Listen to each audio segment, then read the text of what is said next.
உலக மக்கள் எல்லோருக்கும் வணக்கம். சுவிக்ஷா டிவி வாயிலாக நான் உங்கள் ஜி கோபால் பேசுகிறேன். இன்னைக்கு நான் பேசக்கூடிய விஷயம் என்ன அப்படின்னா, ராகு கேது பயிற்சி.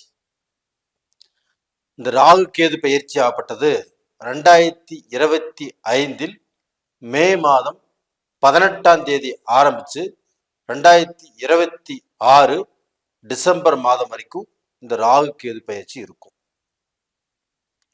இது போக இந்த வருடத்தில் முக்கியமான பயிற்சிகள் சனி பயிற்சி, குரு பயிற்சி, அதுபோக ராகு கேது பயிற்சி. இந்த 3 பயிற்சிகளும் இந்த வருடம் தான் நடக்குது. அப்ப இந்த வருடம் மிகவும் அற்புதமான ஒரு நல்ல வருடம். அப்ப இந்த வருடம் கன்னி ராசியாகிய எங்களுக்கு இந்த வருடம் எப்படி இருக்கும் அப்படிங்கிற கேள்விதான் நீங்க கேட்குறீங்க. அந்த கேள்வியோடு தான் இந்த வீடியோவை நீங்க பார்க்குறீங்க.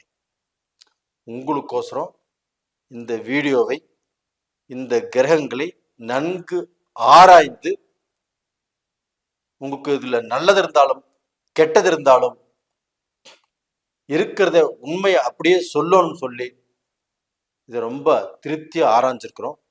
இந்த வீடியோவை எல்லாரும் கண்டிப்பாக பாருங்க. இதில் பார்த்து உங்களுக்கான விஷயங்களை கண்டிப்பாக நீங்க எடுத்துட்டு போங்க. அது போக உங்களுடைய சொந்த பந்தங்களுக்கும் உங்களுடைய ஃப்ரெண்ட்ஸ் சர்க்கிளுக்கும் இதை அனுப்பிச்சு வைங்க. கண்டிப்பாக இது ஒரு நல்ல வீடியோ. அப்போ டோட்டலாக பார்த்தீங்கன்னா இந்த வீடியோவாகப்பட்டது கன்னி ராசிக்காரங்களுக்கு ரொம்ப அற்புதமா வந்திருக்குது. எப்படி வந்திருக்குது அப்படின்னா, உங்களுடைய ராசிக்கு 6ஆம் இடத்தில் ராகு பகவான் இருக்கிறாங்க. உங்க ராசியில் இருந்த கேது பகவான் மே மாசம் 18ஆம் தேதி பெயர்ச்சியாகி சிம்ம ராசிக்கு போயிருக்கிறாங்க. மேனத்தில் இருந்த அந்த ராகு பகவான் பயிற்சியாகி பின்னோக்கி கும்பத்துக்கு வந்திருக்கிறாங்க. அப்போ இது நாள் வரைக்கும் அந்த கேது பகவான் உங்களுடைய ராசி, உங்களுடைய ஜென்மத்துல இருந்து உங்களை நல்ல முடிவுகள் எடுக்க விடாமலும், உங்களுடைய வளர்ச்சிகளை விரிவடைய விடாமல் குறுக்கி அப்படியே எந்த முடிவும் எடுக்க முடியாமலும் உங்களுடைய வளர்ச்சியை அப்படியே தடுத்து நிறுத்திடுச்சு. ஒரு பிசினஸ் பத்தி யோசனை பண்ணீங்க, யோசனை பண்ணிட்டே இருக்கிறீங்க. ஒரு பிசினஸ் செய்யறதுக்கு ஸ்டார்ட் பண்ணீங்க, அது ஒன்றும் முடியவே இல்லை. இப்ப நடந்துரும் சொல்லி காலங்கள் போயிட்டே இருக்குது. அப்ப எதுவுமே ஒரு முடிவுக்கு வர முடியாத சூழ்நிலைகள். இப்போ அந்த கேது பகவான் ஆகப்பட்டது கண்ணிலிருந்து பயிற்சியாகி சிம்மத்துக்கு போனதுனால அந்த கன்னி ராசிக்காரங்கள் ஆகப்பட்டது ஒரு பெருமூச்சு விட்டுக்கலாம்.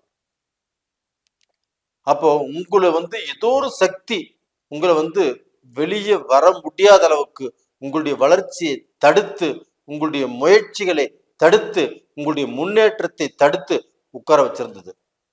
அது இப்ப ரிலீஃப். அது போக 7ஆம்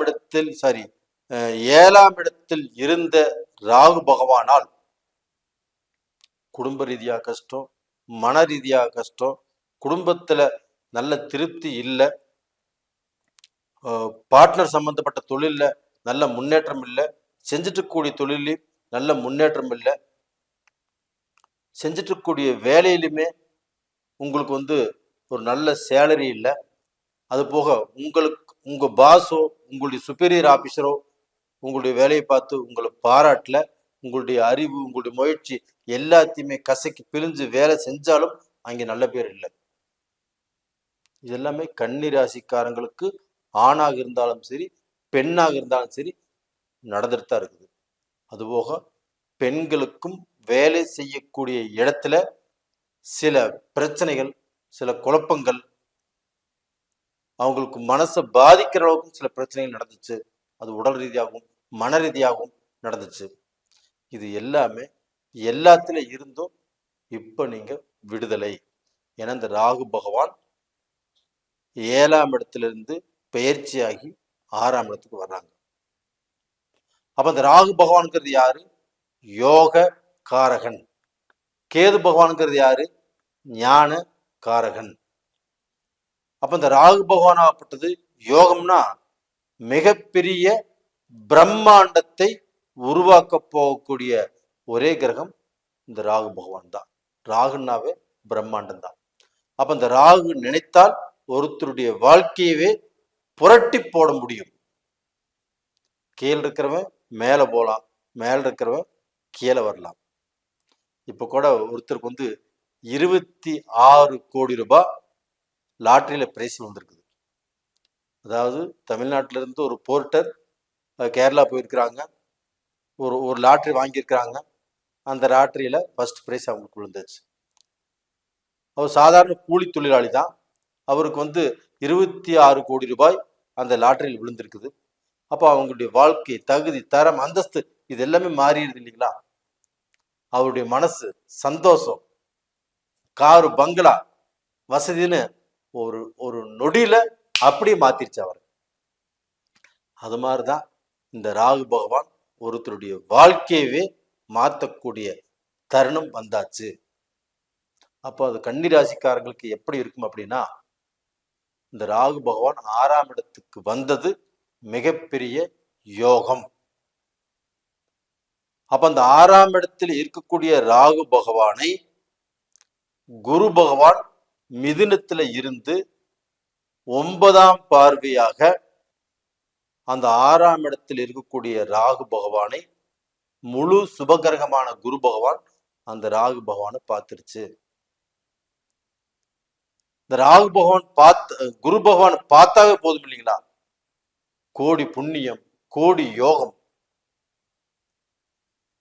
அப்ப அந்த குரு பகவானுடைய பார்வை உங்களுடைய வாழ்க்கையில ஒரு வெளிச்சத்தை கண்டிப்பாக கொடுக்கும். நீங்க இருட்டுல வாழ்ந்துட்டு இருந்தீங்க, போறதுக்கு வழி தெரியாம இருந்தீங்க, இப்ப அந்த வழி தெரியறதுக்கு ஆரம்பிச்சிருச்சு. அப்ப இந்த பீரியட்ல நீங்க வெளிநாடு படிக்க போகலாம், வெளிநாட்டுல சம்பாதிக்கலாம், வெளிநாட்டுல இன்வெஸ்ட் பண்ணலாம், ஒரு பிசினஸ் பண்ணலாம், வெளிநாட்டுல வேலை வாய்ப்புகளை நீங்க தேடி போகலாம். வெளிநாட்டுல வேலை செஞ்சுட்டு இருக்கிறவங்களுக்கு, அதாவது Canada, Australia, US, Malaysia, Singapore, Japan, இது மாதிரி எந்த கண்ட்ரியில நீங்க வேலை செஞ்சுட்டு இருந்தாலும் சரி, உங்களுடைய வேலையில நல்ல திருப்தி கிடைக்கும், நல்ல சேலரி உயர்வு கிடைக்கும், நீங்க கம்பெனி விட்டு கம்பெனி மாறி போவதற்குண்டான வாய்ப்புகள் கிடைக்கும், பிசினஸ் பண்ணாலும் நல்ல லெவலுக்கு வருவீங்க. இது மாதிரி அத்தனை யோகங்களும் இந்த ராகு பகவானால உங்களுக்கு வரவிருக்கிறது. இது போக மீடியால, ஊடகத்துல பல வாய்ப்பு கோசரம் காத்துட்டு இருக்கிற உங்களுக்கு எல்லாமே இந்த பீரியட்ல சக்சஸ் ஆகும். இப்ப இந்த மீடியா துறையில் இருக்கிறவங்களுக்கு அதிகப்படியான வாய்ப்புன்னு சொல்லலாம். அவங்க பல நாள் அவங்க உழைப்பை போட்டிருப்பாங்க, அதுல ஒரு நாளாவது நம்மளுக்கு ஒரு வாய்ப்பு கிடைச்சு நம்ம பெரிய அளவுக்கு வரமாட்டோமா அப்படின்னு நீங்க எதிர்பார்த்துட்டு இருப்பீங்க. அந்த எதிர்பார்ப்பு இப்ப சக்சஸ் ஆகக்கூடிய காலகட்டம் வந்தாச்சு. அப்ப அந்த மீடியாக்கள் மட்டும் இல்லை, எந்த துறையாக இருந்தாலும் சரி, அதுல நீங்க நல்ல லெவலுக்கு வரக்கூடிய வாய்ப்புகள் உங்களுக்கு வந்தாச்சு. கன்னிராசிக்காரங்களுக்கு ஐடி ஃபீல்டு ரொம்ப நல்லா இருக்கும். இந்த ஐடி ஃபீல்ட்ல வெளிநாடு போறதுக்கு இப்ப காத்துட்டு இருக்கிறீங்களா? அது கண்டிப்பா இப்ப நடக்கும். நிறைய பேர் வெளிநாடு போவதற்குண்டான வாய்ப்புகள் கிடைக்கும். நிறைய பேருக்கு ப்ரமோஷன் காத்துட்டு இருக்குது, நிறைய பேருக்கு சேலரி உயர்வு காத்துட்டு இருக்குது. இது எல்லாமே இந்த பீரியட்ல நடக்கக்கூடிய வாய்ப்புகள் நல்லா இருக்குது. அப்போ உங்களுடைய வாழ்க்கையில பாத்தீங்கன்னா அந்த குரு பார்வை இருக்கிறதுனால எல்லாமே நல்லபடியாக நல்ல ரூட்ல தான் நீங்க போவீங்க. இடம் வாங்குவீங்க, வீடு கட்டுவீங்க, கார் வாங்குவீங்க, பங்களா வாங்குவீங்க, நல்ல சொத்து சேரும், கடன் இருந்தாலும் கடனை கட்டிடுவீங்க. அப்போ கடந்த காலத்துல அந்த கேது பகவான் உங்களுடைய ஜென்மத்திலே இருந்து உங்களை எந்த வழியிலையும் போக விடாமல் தடுத்து வச்ச அந்த கேது இப்போ ரிலீஸ் ஆயிட்டாரு. இப்போ ராகு பகவான் நல்ல பவர்ல இருக்கிறாரு. அந்த ராகு பகவான் 6ஆம் இடத்தில் இருப்பதே யோகம். அது போக குரு பகவான் ராகு பகவானை பார்த்தது 2வது யோகம். இந்த யோகம் எல்லாமே கன்னிராசியில் பிறந்த ஆண் பெண் இருபாலருக்கும் நல்லபடியாக கிடைக்கும். அது போக இந்த கேது பகவான் உங்களுடைய ராசிக்கு 2ஆம் இடத்துல இருக்கிறார் இல்லையா? அப்ப இந்த 2ஆம் இடத்தில் இருக்கக்கூடிய அந்த கேது பகவான் ஆகப்பட்டது குடும்ப ரீதியாக உங்களுடைய சந்தோஷத்தை, உங்களுடைய திருப்தியை, உங்களுடைய மன நிம்மதியை ஏதாவது ரூபத்தில் கெடுக்கிறதுக்கு பார்க்கும். அப்ப அந்த கேது பகவான் ஆகப்பட்டது குடும்ப நிம்மதியை கெடுக்கிறதுக்கு கண்டிப்பாக பார்க்கும். அதனால குடும்ப விஷயத்துல நீங்க ஆண் பெண் 2 பேருமே ஜாக்கிரதையா இருங்க. அப்போ உங்க குடும்பத்துக்கு அடுத்தவங்களை நம்பி, அடுத்தவங்க பேச்சை நம்பி, அதனால உங்க குடும்பத்துல சில பிரச்சனைகள் உருவாவதற்கும் காரணமா இருப்பாங்க. ஆனா அடுத்தவங்களுடைய அந்த தொடர்பை உங்க வீட்டு வரைக்கும் கொண்டு வர வேண்டாம். அது போக உங்களுக்குள்ள இருக்கக்கூடிய பிரச்சனைகள் பெருசாகாம பார்த்துக்கோங்க. அதனால நீங்க பிள்ளையார்பட்டி போயிட்டு வர்றது ரொம்ப ரொம்ப சிறப்பு. இல்லைன்னா விநாயகரை நீங்க திங்கட்கிழமை நாள்ல இதை அருகம்புல் வச்சு ஒரு சொம்பு தண்ணி ஊற்றி கும்பிட்டு வர்றது ரொம்ப ரொம்ப முக்கியம். இல்லைன்னா நவகிரகங்கள் கோயிலுக்கு திங்கட்கிழமை நாள்ல நீங்க போயிட்டு வர்றது ரொம்ப ரொம்ப நல்லது. ஒரு முறையாவது போயிட்டு வாங்க, கண்டிப்பா நல்லா இருப்பீங்க. அப்போ உங்களுடைய வாழ்க்கையில எவ்வளவு கஷ்டங்கள் இருந்தாலும் அந்த கஷ்டத்திலிருந்து வெளியில வந்து இப்போ ஒரு நல்ல வாழ்க்கை வாழ போறீங்க. தடைப்பட்ட வாழ்க்கை உங்களுக்கு இதுக்கு மேல் தடையே இருக்காது. நீங்க போகக்கூடிய ரூட் ரொம்ப கிளியரா இருக்கும். நீங்க நினைச்சதை கண்டிப்பாக செய்யலாம். உங்களுடைய ஜென்ம ஜாதகத்தையுமே யார்ட்டையா ஒரு முறை கொடுத்து பார்த்துக்கிட்டு அடுத்தது ஒரு விஷயம் செய்யறதா இருந்தா அந்த ஜாதகத்தை பார்த்துட்டு நீங்க செய்யறது நல்ல விஷயம். இந்த பதிவை பார்த்துருக்கிறீங்க அப்படின்னா உங்களுக்கு பிடிச்சவங்களுக்கு இந்த பதிவை அனுப்பிச்சு வைங்க. இந்த பதிவின் மூலியமாக கண்டிப்பா எல்லாரும் நல்லா இருப்பீங்க. அது போக நீங்க பணம் கொடுக்கல் வாங்கல யாரையாவது நம்பி நீங்க பணம் கொடுக்குறீங்கன்னா இந்த பீரியட்ல அப்படி கொடுக்க வேண்டாம். 2ஆம் இடம் தனஸ்தானம், குடும்பஸ்தானம். அந்த பணம் கொடுக்கறதுனால குடும்பத்துல கண்டிப்பா பிரச்சனை வரும். அந்த பணத்தினால உங்களுக்கு பிரச்சனைகள் வரும். அந்த பணம் கொடுத்து உங்களுக்கும் அவங்களுக்கும் இருக்கக்கூடிய அந்த உறவு, அந்த நட்பு பாதிக்கப்படக்கூடிய வாய்ப்புகள் இருக்குது. ஆனா பணத்தை யாருக்கும் கொடுக்காதீங்க. கொஞ்சம் நிதானமா இருங்க. யாருக்கும் ஜாமீன் போடாதீங்க. நேயர்களே, இந்த பதிவு பிடிச்சிருந்தா லைக் பண்ணுங்க, சப்ஸ்கிரைப் பண்ணுங்க, உங்களுடைய நண்பர்களுக்கும் ஷேர் பண்ணுங்க. உங்களிடமிருந்து விடைபெறுவது உங்களின் ஜி கோபால். நன்றி, வணக்கம்.